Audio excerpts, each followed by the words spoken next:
The facts that fuel the science behind medicine may not be what they seem. All these journals were being kidnapped. Prestigious for-profit medical journals feel the influence of the pharmaceutical industry.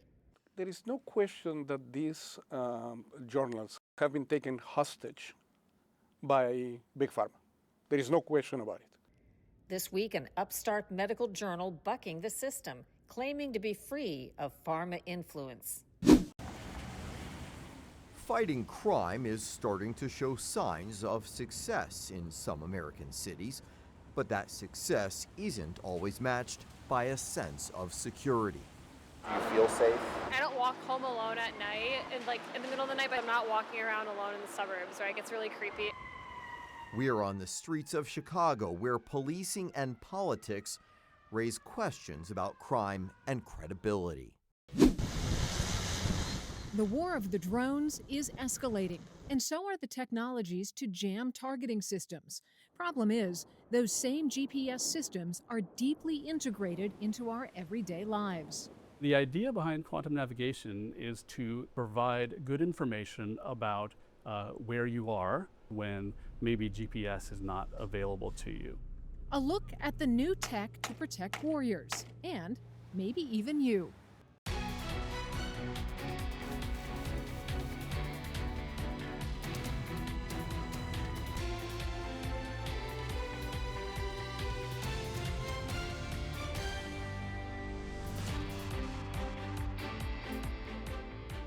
Welcome to Full Measure. I'm Sharyl Attkisson.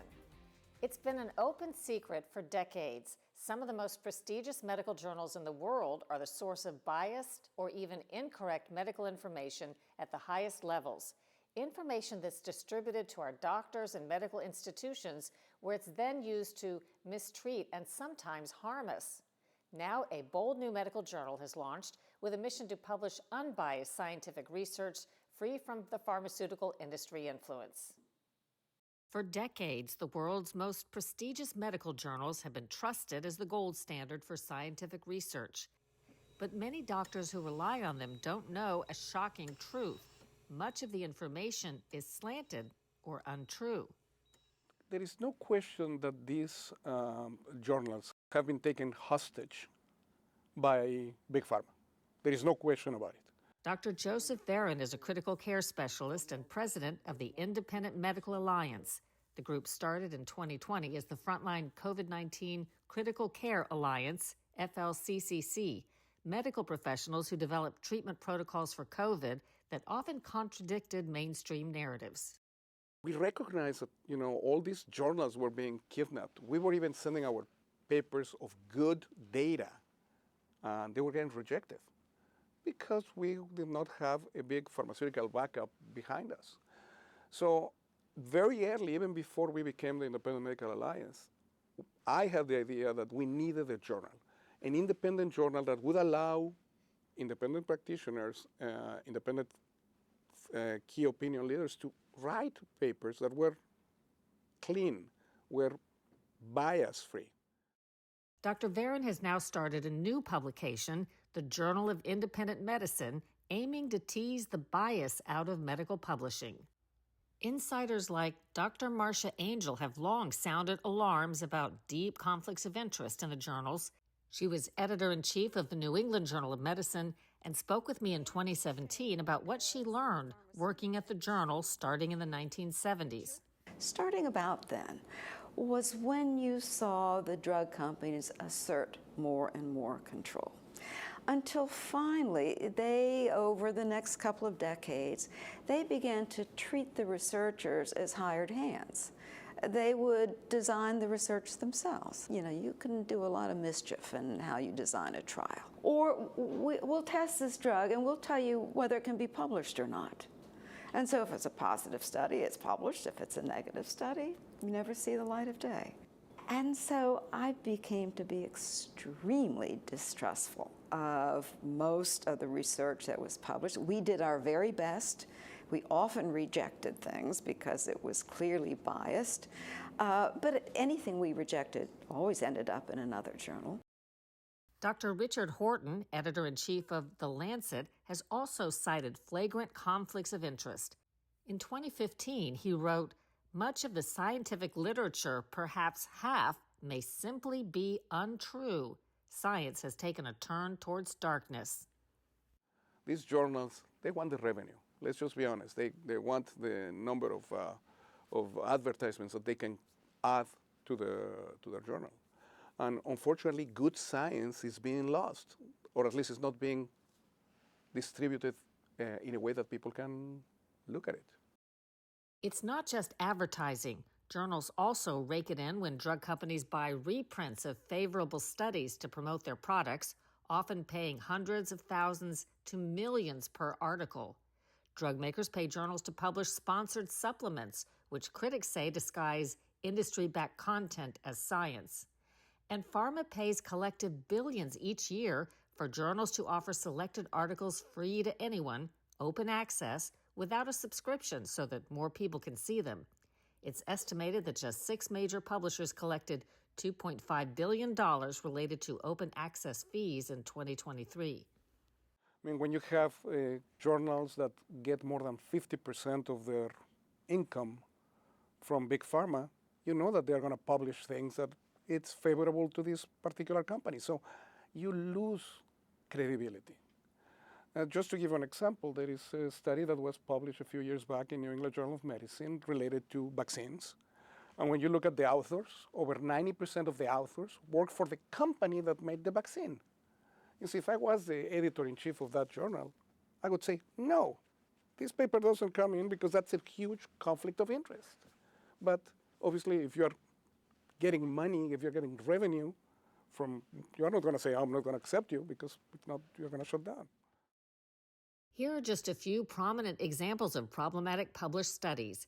The XL trial in the New England Journal of Medicine, paid for by stent maker Abbott, it concluded stents were better than heart bypass surgery. Critics later alleged data manipulation and withholding evidence showing there were actually more deaths with stents. In Lancet and the New England Journal of Medicine, there was rushed publication of 2 studies claiming the drug hydroxychloroquine harmed COVID-19 patients.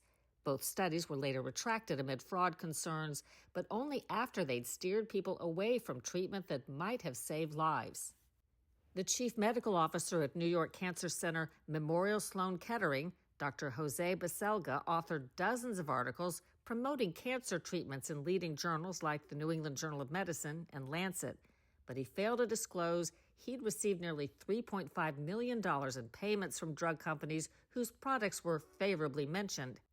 After the New York Times and ProPublica exposed the scandal, Baselga resigned. Merck published a study in the New England Journal of Medicine promoting its painkiller Vioxx, but the study omitted key data and downplayed cardiovascular risks. Vioxx was later pulled from the market after tens of thousands of heart attacks and deaths. And GlaxoSmithKline published a study on Paxil, claiming the antidepressant was safe and effective for teenagers.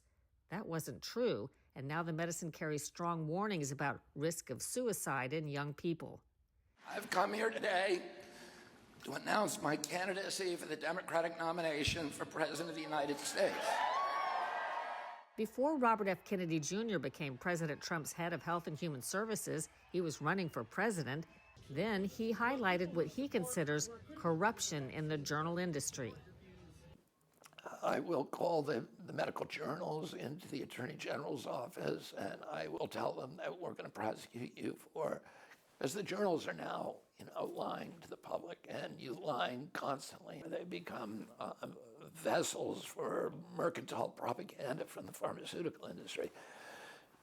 And so I'm going to call them in and tell them that we're going to file racketeering suits against them because they're lying to the public. They're committing frauds, and they're the object of huge injuries to the public because doctors are relying on what they saw in those journals. Dr. Varon says it's not only what the journals publish, it's also what they refuse to publish that matters, and he's looking to give ink to some of those articles.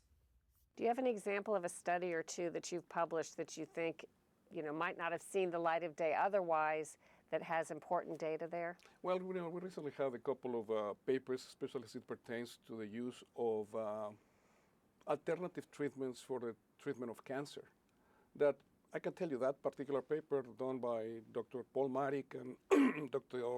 Justice Hope would not have seen the light of the day in any other journal. And it's good data, it's scientifically sound. It, again, it went through a full peer review, and we got it in, and it's one of the most downloaded papers that we have. Have you been getting pushback from sort of the journal industry, or do they care that you've started this journal for the reasons that you've done so? Oh, we've had, I've had so much pushback, it's not even funny. What kinds of things happen? I mean, for example, editors-in-chief from other journals, renowned journals, say, oh, you guys are not going to be able to make it. Oh, you will not get indexed. You will not be stuff. I mean, you guys are just putting stuff about ivermectin. It's like, no. I mean, we're doing narrative reviews of medications that we believe are important, repurposed drugs that we believe that can be used for other things. We're not pushing the narrative one way or the other. We're just wanting to put in good science. A publication in Intensive Care Medicine was recently retracted after it was found to contain 10 non-existent references from AI, despite the author's claim that the content was original and that AI use was within allowed guidelines. Coming up next on Full Measure, a subplot to America's historic drop in the murder rate.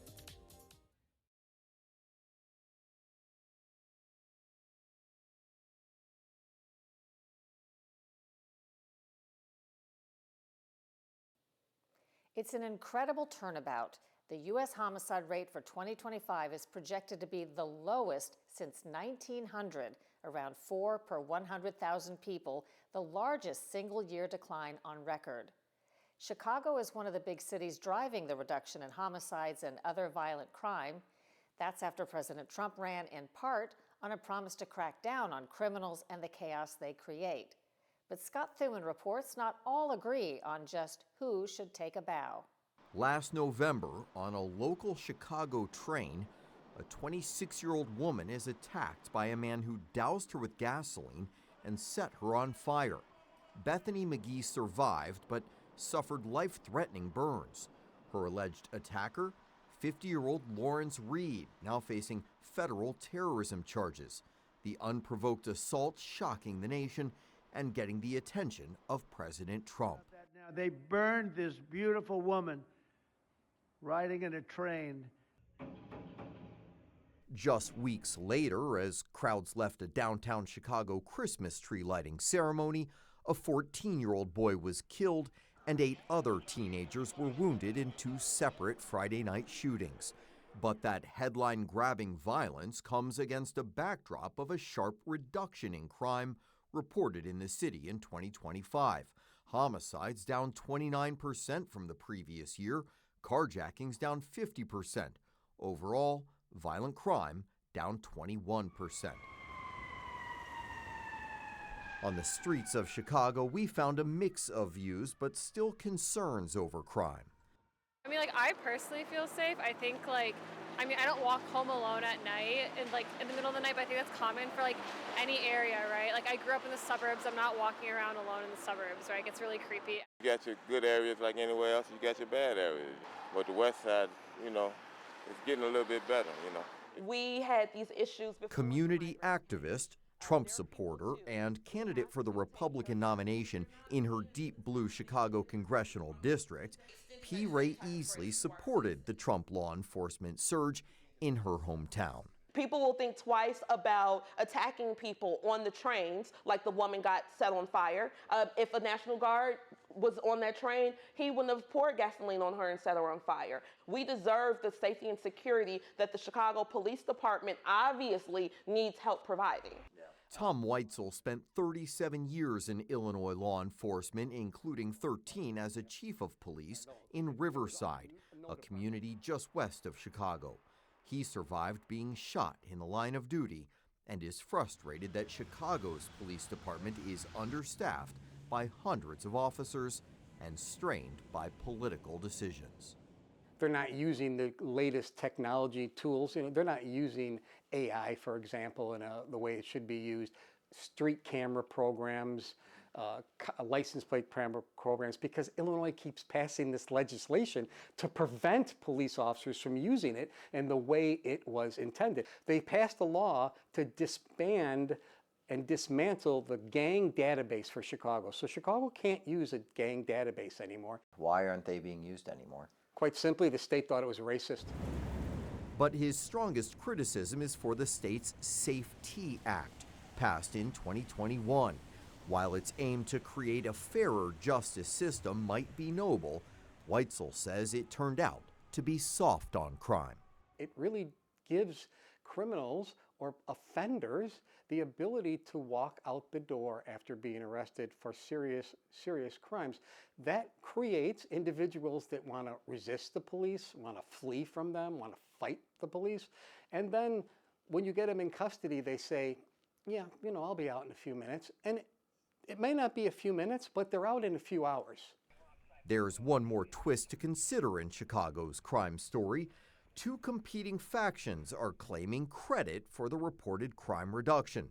The Trump administration, after the surge in federal law enforcement, and Mayor Johnson, who accused Trump of attempting to take credit for our work driving down crimes and violence.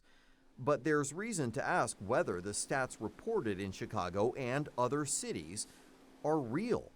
In mid-December, the House Oversight Committee published an interim report on Washington, D.C., finding police and city leaders there put pressure on commanders to manipulate crime data to make the nation's capital appear safer.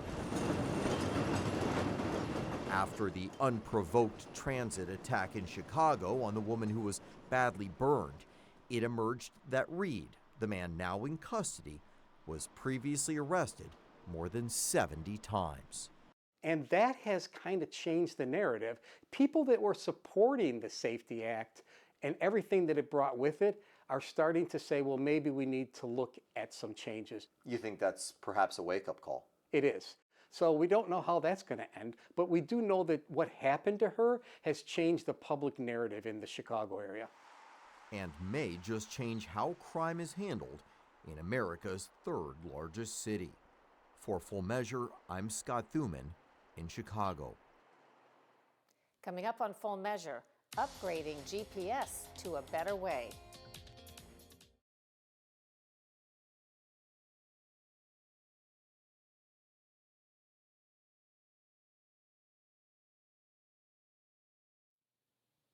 GPS has become indispensable both for military operations and everyday American life.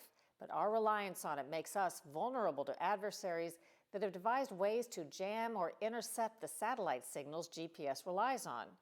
Now, fascinating new technology is providing a possible solution. Lisa Fletcher reports.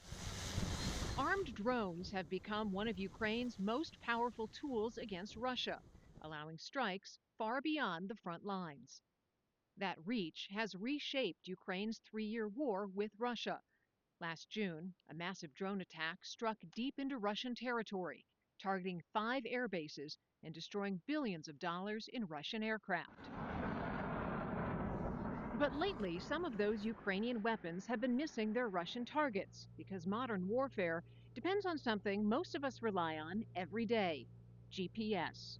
American-made missiles called Joint Direct Attack Munitions, or JDAMs, ordinary bombs guided by GPS, have repeatedly failed in the field, disrupted by Russian electronic warfare. If GPS tells a drone, missile, or aircraft it's in the wrong place, even by a little, the mission can fail. Russian forces have become increasingly skilled at disrupting GPS, either by jamming it, overwhelming the signal, or spoofing it by feeding receivers false location data. This is one of the U.S. Naval Research Laboratory's quantum technology labs. That threat is now driving a race to build something new: quantum navigation, a way to know where you are without relying on satellites at all. In the case of quantum navigation, it should be able to provide navigation even in cases when GPS is not available. Adam Black is a senior physicist at the U.S. Naval Research Laboratory in Washington, D.C. Full Measure got a rare interview inside, where scientists are working on next-generation navigation. How do you explain that easily to a layperson? Quantum navigation basically makes use of quantum sensors, which are a category of sensors that measure different things like the gravitational field of the Earth or the magnetic field of the Earth. And the idea behind quantum navigation is to combine some of these sensing types together to provide good information about where you are, particularly during the scenarios when maybe GPS is not available to you. Here's how it works. Think of GPS as asking satellites where you are. Quantum navigation works differently. Instead of listening for signals from space, it measures the world around you. Tiny changes in gravity, subtle shifts in the Earth's magnetic field, your movement and rotation through space. Those measurements act like a fingerprint of a location because they're based on physics, not radio signals. They can't be jammed or spoofed in the same way GPS can. How can GPS be misled or disrupted? The way GPS works is via a radio broadcast from satellites. A different broadcast on the same frequency but with higher power could sort of overwhelm your GPS receiver's ability to receive the signal and make use of it. Or even if someone wanted to intentionally fool you as to where you were, they could send out sort of a counterfeit GPS signal and your receiver would report an inaccurate position. Here's why this work matters to everyday life. GPS doesn't just guide weapons, it guides your phone, planes, ships, emergency responders, and financial networks. I've got to imagine our adversaries are working as furiously on their versions of this. Is there some place where you feel like we have a leg up? The US is actually doing very well on this. The engineering, the technology maturation, and our ability to transition these systems from the lab out to fielded deployed systems. So I feel good about it. While the military is clearly the biggest driver, this technology could eventually affect commercial aviation, shipping, healthcare, and resource exploration. And as it gets smaller and cheaper, researchers believe versions of it could one day fit into everyday devices, meaning even if GPS fails or is fooled, navigation wouldn't stop. In Washington, D.C., I'm Lisa Fletcher. After a break, what's ahead next week on Full Measure?